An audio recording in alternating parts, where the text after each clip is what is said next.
Il est assez représentatif de la façon dont on souhaitera travailler plus tard, c'est-à-dire de la démocratie participative que l'on veut mettre en place dans notre commune. J'entends par là que nous avons commencé à travailler en commission, que nous avons échangé avec des citoyens, des amis, avec des présidents d'associations, des responsables, etc. Et petit à petit, chaque commission a construit des propositions que nous avons ensuite partagées, qui ont abouti à des grandes lignes du programme qui se sont ensuite finalisées dans des propositions, et que ces propositions, nous sommes allés les présenter en porte-à-porte puisque nous avons diffusé notre programme nous-mêmes. Et que nous en avons donc profité pour rencontrer les personnes, parler avec elles, échanger. Et donc ça, c'est pas anecdotique parce que c'est vraiment la façon dont on souhaitera travailler après.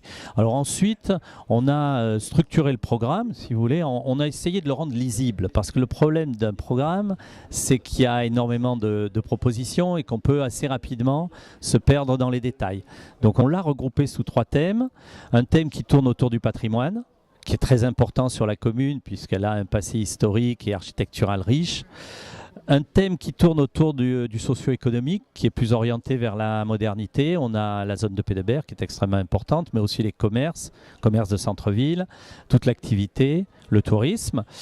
Et puis le mieux vivre ensemble, qui est particulièrement important parce que même s'il est fait de petites choses, c'est ce qui rend la vie très agréable. Il y en a certaines qui nous tiennent particulièrement à cœur. La première, c'est la mise en œuvre de la démocratie participative dont je parlais, c'est-à-dire l'amélioration des services que nous offrirons, nous, les élus, et tout l'ensemble du personnel communal. Ça passe par des choses qui peuvent paraître anecdotiques, comme un numéro vert, des permanences, une écoute, que nous avons conduit tout au long de la campagne pour construire le programme.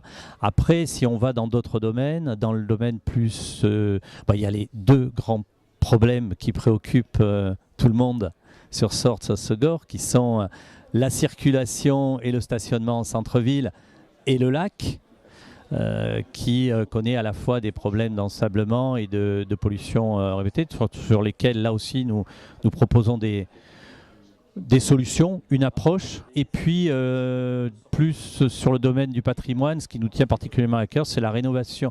Non seulement la rénovation du Sporting qui a été le cœur de la vie sociale de la commune il y a longtemps, mais dont les nombres de nos colistiers se souviennent parce qu'ils y allaient, enfants, leurs parents, etc. Donc là, on pense qu'il doit retrouver il doit retrouver un rôle social, mais il peut aussi, à notre avis, trouver un rôle économique.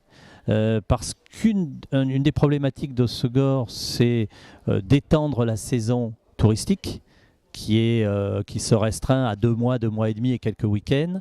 Et avec le très bel Sporting Casino que nous avons, on va étudier la possibilité de faire un centre de congrès de taille moyenne et qui nous aidera à développer un tourisme haut de gamme parce que la station est une très belle station. On peut faire venir un tourisme de qualité qui vient par définition hors saison.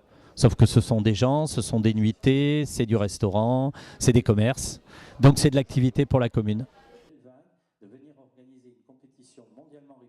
En ce qui concerne la circulation, une des difficultés, c'est que nous héritons d'une ville, d'un centre-ville qui a été restructuré et il serait évidemment aberrant d'aller tout casser, ça serait un non-sens économique.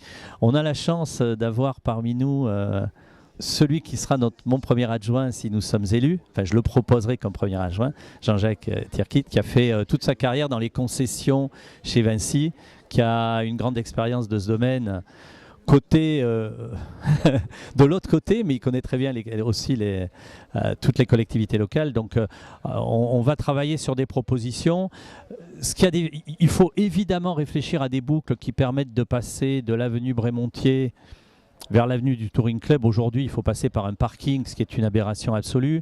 Les gens qui vivent entre Lac et Mer ne viennent plus en ville parce qu'ils sont obligés de passer soit par Seignos, soit par Cap-Breton et non plus l'accès direct à la ville. Donc là aussi, dans la mesure des infrastructures qui ont été construites, il faut trouver des solutions on va y travailler rapidement à partir des premières propositions qui avaient été faites par la société d'études, parce qu'il semblerait que la proposition retenue n'ait pas été nécessairement la première proposition proposée par la société d'études. Donc il y a déjà matière à repartir.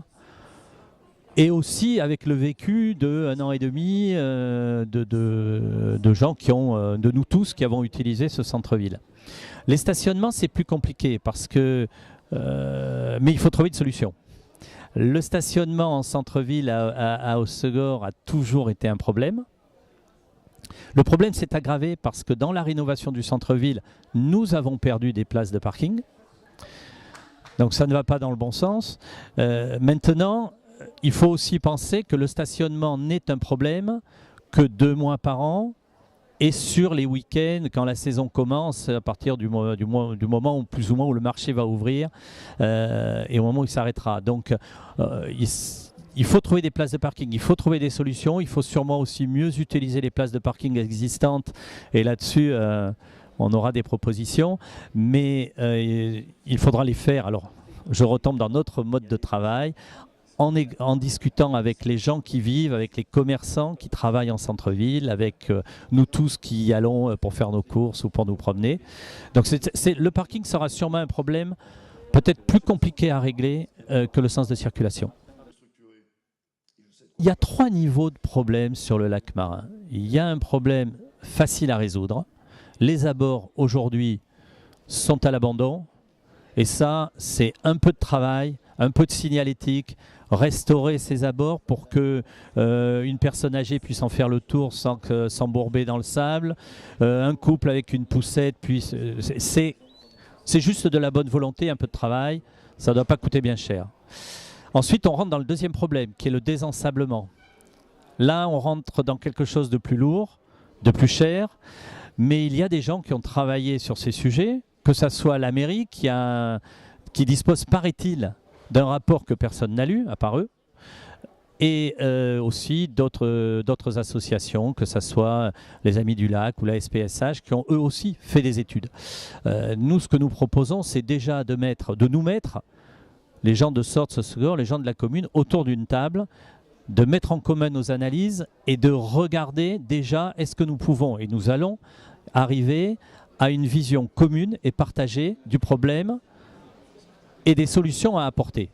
Ensuite, clairement, ces solutions passeront par un accord avec d'autres parties prenantes, qui peuvent être le CIVOM, la préfecture, etc.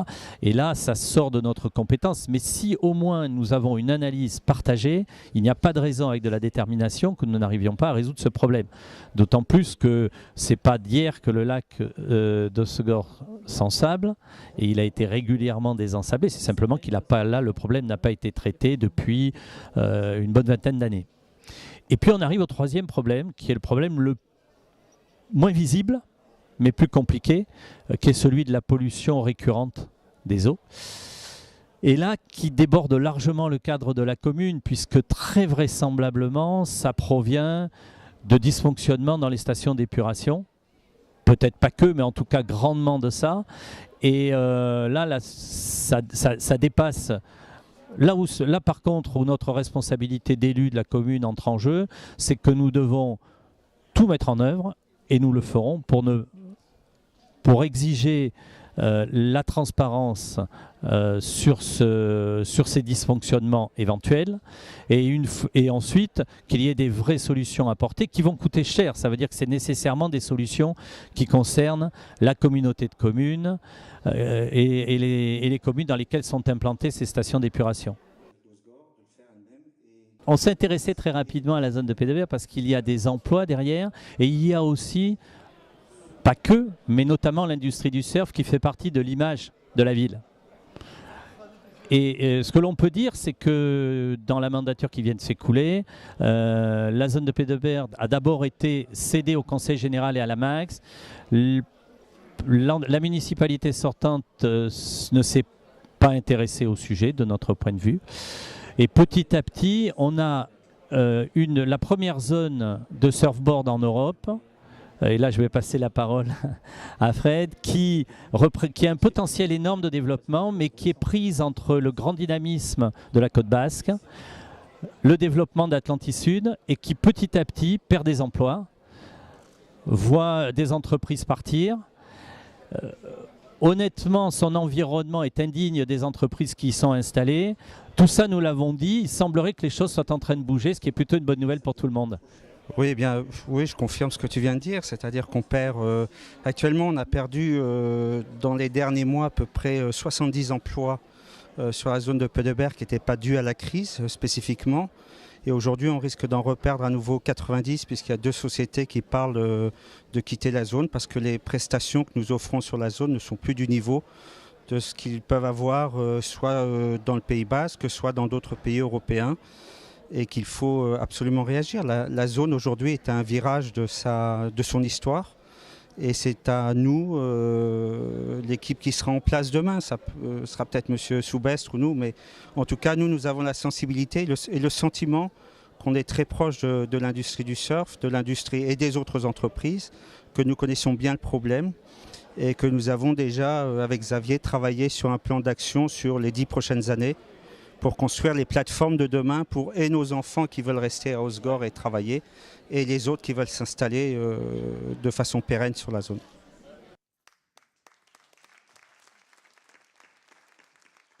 C'est quelque chose qui nous tient à cœur parce que je crois que si il y a beaucoup de doutes sur le personnel politique en général, tout ce qui peut se dire, et nous arrivons avec nos convictions, notre envie de travailler, et nous voulons dire à tout le monde dans quel esprit nous allons travailler. Nous ne sommes pas là pour nous servir, mais pour servir. Vous me direz que c'est évident, mais ça va mieux en le disant. Donc on le dit. On évoque aussi la façon dont nous pourrions être amenés à traiter des conflits d'intérêts s'il y en avait un jour. Donc voilà, de façon très simple, assez brève, il ne s'agit pas d'en faire des kilomètres. On explique simplement comment nous souhaitons nous comporter, nous, et avec nous évidemment le personnel qui travaillera avec nous, tout le personnel communal.